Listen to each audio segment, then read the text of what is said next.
हाय दोस्तों, नमस्कार, सत श्री अकाल, आदाब। मैं डॉक्टर मनदीप। दोस्तों, आजकल जो सीज़न चल रहा है वो कोरोना वायरस का चल रहा है, जिसको कोविड-19 एंड सार्स-कोव नामों से जाना जाता है।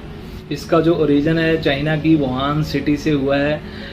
इसका जो first confirmed case traced in 17 November 2019 in China Wuhan city, यानी कि इसका जो फर्स्ट जो केस था वो 17 नवंबर 2019 को चाइना में पाया गया था।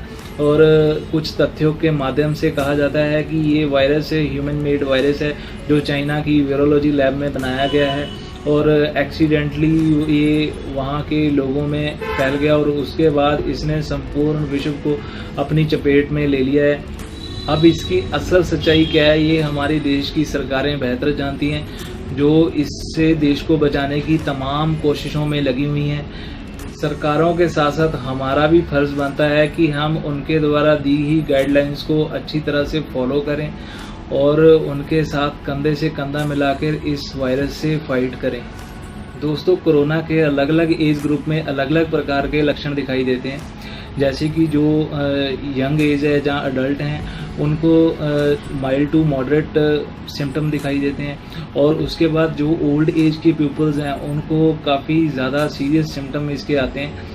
जैसे कि दोस्तों 10 से 50 साल की जो हमारी उम्र होती है उसमें जो बॉडी का किसी भी बीमारी से रिकवरी रेट काफ़ी फास्ट होता है, चाहे वो कोई वायरस है, चाहे कोई बैक्टीरियल इन्फेक्शन है। अगर आपको किसी भी और प्रकार की कोई बीमारी जो पुरानी जो बीमारी है अगर नहीं है, जैसे कि कईयों को शुगर होती है, जहाँ ब्लड प्रेशर की प्रॉब्लम होती है, जहाँ कोई भी अनदर हार्ट डिजीज़ होती है, तो उसमें जो रिकवरी रेट है काफ़ी कम हो जाती है बीमारी से। तो उसमें वायरस या बैक्टीरिया का अटैक काफ़ी ज़्यादा रहता है। Hey there. Subscribe to my channel. And also press this bell icon. आज हम इस वीडियो में जो कोरोना के सबसे ज़्यादा जो लक्षण देखे जाते हैं उसके बारे में बात करेंगे और जो उससे थोड़े कम देखे जाते हैं उसके बारे में बात करेंगे और जो बहुत ज़्यादा सीरियस लक्षण होते हैं उसके बारे में बात करेंगे। आप किन लक्षणों में अपने घर में रहकर ठीक हो सकते हैं और उसको ठीक करने के क्या तरीके हैं और उनमें कौन कौन सी दवाइयाँ आप घर में यूज़ करके ठीक हो सकते हैं, ये चलिए आज हम इस वीडियो में उसके बारे में चर्चा करते हैं। अब बात करेंगे सिम्टम्स के बारे में, यानी कि लक्षणों के बारे में। सबसे जो मोस्ट कॉमन जो सिम्टम्स जो हमारी बॉडी में दिखाई देते हैं, यानी कि जो सबसे ज़्यादा पाए जाते हैं, उसमें सबसे पहले फीवर आ जाता है, फिर ड्राई कफ आ जाती है और टायर्डनेस आ जाती है, यानी कि बुखार जो 3 से 7 दिन तक रह सकता है। और उसके अलावा ड्राई कफ, सूखी खांसी और टायर्डनेस, यानी कि बॉडी में थकावट होना, ये सबसे ज़्यादा सिम्टम जो दिखाई देते हैं ये वो उनके बारे में मैं आपको बता रहा हूँ। और उसके बाद जो है जो लेस कॉमन सिम्टम है वो उसके बारे में मैं आपको बता रहा हूँ। ये मैंने थोड़े लिख लिए हैं, उसके मैं आपको एक एक करके बता रहा हूँ ताकि कोई भी सिम्टम मिस ना हो जाए। सबसे पहले जो हम जो लेस कॉमन सिम्टम में जो बात करेंगे, सबसे पहले एक्स एंड बॉडी पेन्स आती हैं, यानी कि जो शरीर में दर्द होता है और उसके बाद सोर थ्रोट आता है, जैसे जो गला पक जाना जिसको बोल देते हैं। उसके बाद डायरिया आ जाता है, यानी कि लूज टूल्स, वॉमिटिंग्स की भी हिस्ट्री हो सकती है थोड़ी बहुत। और उसके अलावा कंजक्टिवाइटिस आ जाता है, यानी कि आंखों में लालीपन, आंखों में दर्द, आंखों से पानी निकलना और आंखों में गिद्ध का जमा होना, इसको कंजक्टिवाइटिस बोल देते हैं। और उसके अलावा हेडेक हो जाता है, सिर में दर्द रहता है और लेस टेस्ट एंड स्मेल हो जाती है, जिसमें क्या होता है कि हमें जो टेस्ट होता है किसी भी चीज़ का टेस्ट नहीं आता और हम जो स्मेल जहाँ किसी भी फ्रेगरेंस को फील करते हैं वो हमें बिल्कुल भी पता नहीं चलती है। और उसके बाद जो सबसे एंड में जो आ जाता है वो रैशेस आ जाते हैं, बॉडी में लाल चकते पड़ जाते हैं, जहाँ खुजली होती है, जहाँ बॉडी में थोड़ी बहुत स्वेलिंग हो जाती है। अब बात करेंगे सीरियस सिम्टम्स के बारे में। सीरियस सिम्टम्स क्या होते हैं? सबसे पहले जो इसमें आता है डिफ़िकल्टी इन ब्रीदिंग, यानी कि सांस लेने में दिक्कत होना, इस प्रकार से सांस का आना, जैसे सांस खींच के आना। अगर तो थोड़ा बहुत हो रहा है तो फिर तो कोई दिक्कत नहीं है, अगर बहुत ही ज़्यादा आपको प्रॉब्लम होती है तो आपको इमीडिएटली हॉस्पिटल जाने की ज़रूरत है। और उसके बाद आ जाता है चेस्ट पेन और प्रेशर। जैसे कि छाती में दर्द होना और छाती में हल्का दबाव पड़ना, जहाँ बहुत ज़्यादा दबाव पड़ना, ये इसके सिम्टम देखे जाते हैं। और उसके बाद लॉस ऑफ मूवमेंट हो जाना, यानी कि हाथ पैरों का काम ना करना। उसके बाद आ जाता है डिस्टॉर्टेड विजन, यानी कि आप किसी भी चीज़ को अगर देखते हैं तो आपको इस प्रकार से लगता है कि बाउंस हो रही हैं, जहाँ मेरे इस प्रकार से ऐसे ऐसे दिखाई दे रही हैं, उस तरीके से डिस्टॉर्टेड विजन उसको बोल देते हैं। और जो लास्ट में जो आ जाता है पैनिक अटैक्स, अगर आपको डरने लगने लग गया है कि हाँ जी पता नहीं मैं ठीक हो पाऊँगा इस बीमारी से, पता नहीं क्या है, और डर लग रहा है कि हाँ जी क्या हो जाएगा क्या नहीं हो जाएगा, तो अगर आपको इस प्रकार के सिम्टम बहुत ज़्यादा आ रहे हैं तो then immediately find any hospital around you and take treatment from there. जो लोग हेल्दी हैं, जिनको mild to moderate symptom show हो रहे हैं, तो वो घर में रहकर भी ठीक हो सकते हैं। और क्योंकि इसका अगर एवरेज इसका टाइम देखा जाए तो दोस्तों 5 to 7 डेज़ में इसके पूरी तरह से सिम्टम आ जाते हैं, जिसमें 4 डेज़ तक तो फीवर या ड्राई कफ रहती है, और उसके बाद after 4 days difficulty in breathing होने शुरू हो जाती है, हल्का सांस इस प्रकार से खिंच के आना शुरू हो जाता है। तो उसमें आपको पैनिक करने की ज़रूरत नहीं है। अगर आपको थोड़ा बहुत इसके सिम्टम आ रहे हैं, कोई बात नहीं, अगर फीवर आ रहा है, जहाँ कफ कोल्ड हो रहा है, तो कोई दिक्कत नहीं है। ये आम फ्लू के लक्षण भी हो सकते हैं, ज़रूरी नहीं है कि कोरोना वायरस के ही ये लक्षण है। तो आप इनको घर में रह के भी इसको ठीक कर सकते हैं। तो चलिए आज हम इस वीडियो में यही हम आपको बताते हैं कि इसको अगर आपको लगता है कि अगर ये कोरोना वायरस है या किसी भी तरह का कोई और फ्लू है, जहां आप इसको सिंपल फ्लू मानते हैं, तो आपको इसको घर में किस तरीके से आप इसको ट्रीट कर सकते हैं। अगर आपको इस तरीके से लक्षण देखने को मिलते हैं, सबसे पहले तो आप अपने आप को क्वारंटाइन कर लें, अपना रूम अलग निकाल लें ताकि आपसे इन्फेक्शन किसी और को ना हो सके। और चाहे आप कोविड पॉजिटिव हैं, चाहे आपको किसी और तरह का फ्लू है, अपने आप को अलग रखें।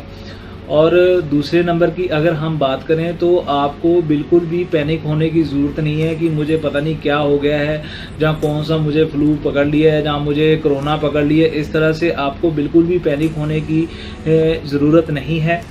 और थर्ड नंबर की अगर बात करें, अपने अंदर एक पॉजिटिविटी बना के रखें कि मैंने ठीक हो जाना है, मैं जो भी मेडिसिन लूँगा उससे मैं 101% मैं ठीक हो जाऊँगा।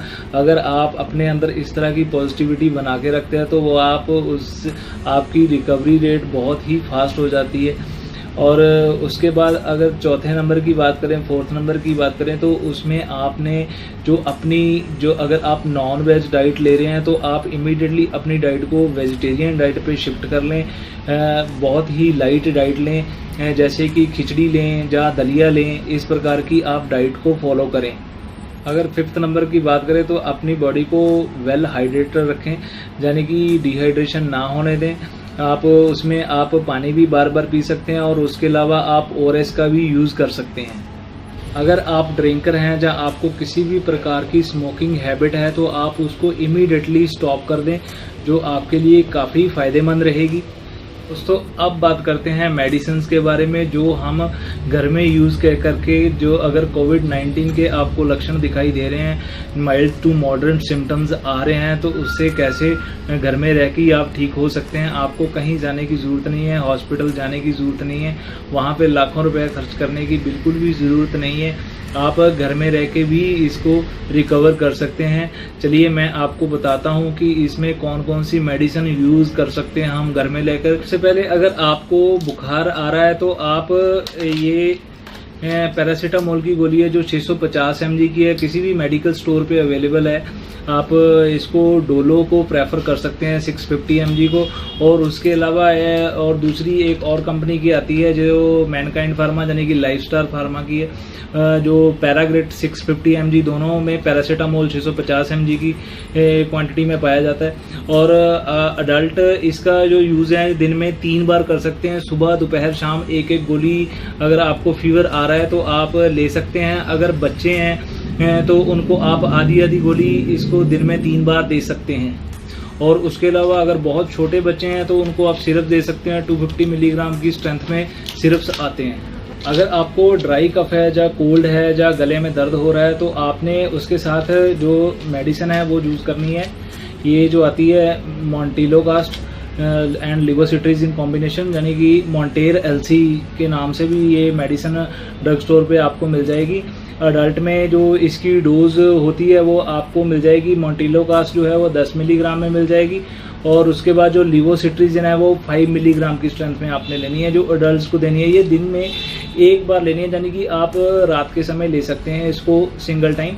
और उसके अलावा अगर बच्चों को कफ कोल्ड इस तरह के जो आपको मैंने बताया अगर उनको देनी है तो आपको ये कम स्ट्रेंथ में भी मिल जाएगी, जो मॉन्टेर एलसी किड भी आती है, और हमारे पास जो है फ्री नेज एल किड है जिसमें इसकी डोज कम मिलेगी, मॉन्टिलो का 4 mg मिल जाएगी, और लिवोसिट्रीजिन हाइड्रोक्लोराइड वो है 2.5 मिलीग्राम स्ट्रेंथ में मिल जाएगा।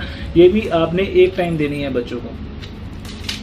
अगर हम तीसरी मेडिसिन की बात करें तो इसमें जो हमने लेना है वो आपने लेना है एंटीबायोटिक इसमें लेना है आपने अजिथ्रोमाइसिन 500 मिलीग्राम, जो दिन में एक बार लेना है। ये आप किसी भी कंपनी का प्रेफर कर सकते हैं, चाहे आप सिप्ला का ले लें जिसमें आपका एजीमैक्स 500 मिलीग्राम आता है, जो आप दिन में एक बार ही लेंगे।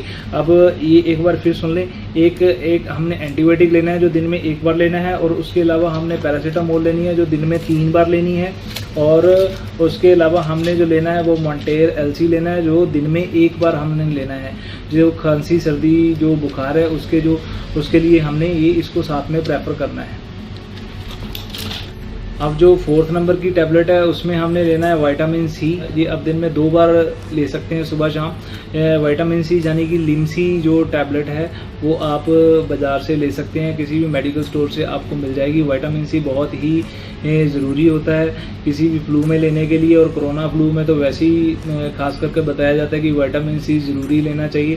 ये बहुत ही अच्छा एंटीऑक्सीडेंट होता है और इम्यूनिटी को बूस्ट करने के लिए बहुत ही हेल्पफुल होता है, इसलिए विटामिन सी को हमने साथ में रखना है इसके। और जो उसके अलावा हमने लेना है एक, ये देखिए ORS यानी कि ओरल रिहाइड्रेशन सोल्यूशन, बॉडी को डिहाइड्रेशन नहीं होने देगा। ओरल रिहाइड्रेशन सोल्यूशन के तौर पे हमने इसको यूज़ करना है ORS को, और जिसमें सोडियम पोटाशियम क्लोराइड जो हमारे शरीर में जो जितने भी नमक होते हैं सारे बैलेंस रहते हैं, और हमारे शरीर में जो वीकनेस है वो नहीं आती है, और हमारा शरीर वेल हाइड्रेटेड रहता है। और उसके अलावा जो हमारी जो नेक्स्ट है, एक आपने साथ में यूज़ करना है ये गिलोय सवरस, गिलोय रस। ये आपको एक्टेक फार्मा का मिल जाएगा।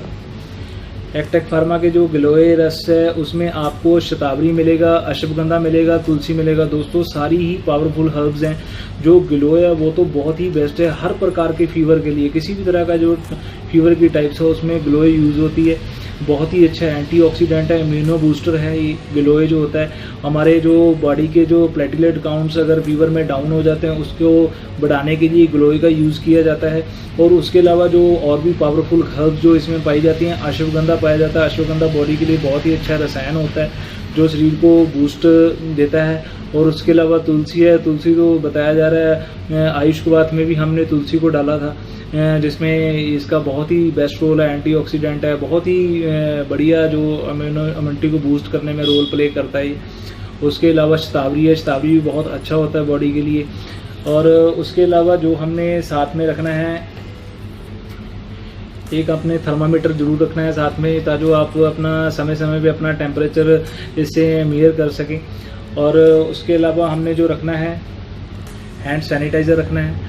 और हैंड सैनिटाइज़र इस तरह से भी आता है, जेल फॉर्म में भी आता है। जैसे ये जो हैंड सैनिटाइज़र है मेरे पास सिप्ला का है, सिप हैंड्स एक्सपर्ट, ठीक है। ये भी आप बाज़ार से परचेज़ कर सकते हैं, ये भी परचेज़ कर सकते हैं। किसी भी तरह का आपको मिलता है तो हैंड सैनिटाइज़र आप ज़रूर परचेज़ करें। जब भी आप किसी भी चीज़ को टच करते हैं तो आप उसके बाद इससे हाथ को ज़रूर रब करें, और कोशिश करें कि आप किसी भी चीज़ को टच करने के बाद ये नाक या मुंह के पास अपने हाथ बिल्कुल भी ना लेके जाएं, और हमेशा हैंड सैनिटाइज़ करने के बाद ही किसी चीज़ को छुएं। और उसके अलावा जो हमने यूज़ करना है, जो सबसे जो ज़रूरी है, ये है पल्स ऑक्सीमीटर। पल्स ऑक्सीमीटर में क्या है कि हमने इसमें देखना होता है कि हमारी जो ऑक्सीजन की जो मात्रा है वो कितनी बॉडी में जा रही है। ये हमने इस तरीके से हमने इसमें लगा लेना है, और इसको ये बटन प्रेस कर देना है। अब इसमें हमारी जो ऑक्सीजन ज़रूर आएगी, मैं बताता हूँ आपको कितनी मात्रा में मेरी आ रही है। ये देखिए मेरी जो 97 आ रही है, अगर आपकी ऑक्सीजन और पल्स मेरी आ रही है 92, 91। अगर आपकी ऑक्सीजन 90 से अबव आ रही है, 90 to 100 के बीच आ रही है, तो आपको बरी करने की बिल्कुल भी ज़रूरत नहीं है। मतलब है कि आपकी ऑक्सीजन कंप्लीट है, शरीर को अच्छे प्रकार से ऑक्सीजन आपको मिल रही है, तो इसमें आपको बिल्कुल भी पैनिक करने की ज़रूरत नहीं है। अगर हाँ जी इससे नीचे काफ़ी 90 के नीचे लेवल जाता है, जहाँ 80, 81, 82, जहाँ 76, 78 तक रहता है, तो फिर आपको बिल्कुल हॉस्पिटलाइज होने की ज़रूरत है कि ताकि आपको ऑक्सीजन की सपोर्ट मिल सके। और उसके अलावा जो वो है बीपी अपरेटस, ये हमने बीपी अपरेटस साथ में रखना है बीपी को मेजर करने के लिए, ताकि हम अपने बीपी पैरामीटर्स समय समय पे देख सकें। और ज़्यादा बार भी बीपी पैरामीटर नहीं देखने हैं, 1 या 2 बार इसको लगा के अपने बीपी पैरामीटर्स आप देख सकते हैं।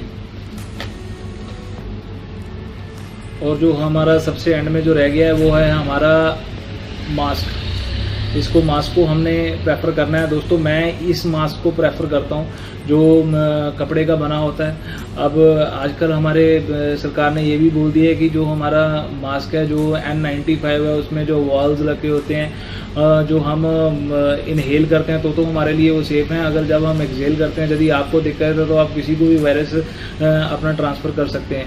तो इसलिए मैं ये आपको यही कहूँगा, मैं तो शुरू से ही यही प्रेफर करता हूँ, ये कपड़े का मास्क ही प्रेफर करता हूँ। आपको इसको जितना मर्जी इसको आप टाइट कर सकते हैं, जैसे मर्जी इसको बांध सकते हैं, और ये पूरी तरह से टाइट रहेगा, किसी भी वायरल इन्फेक्शन को आपके पास बिल्कुल भी नहीं आने देगा।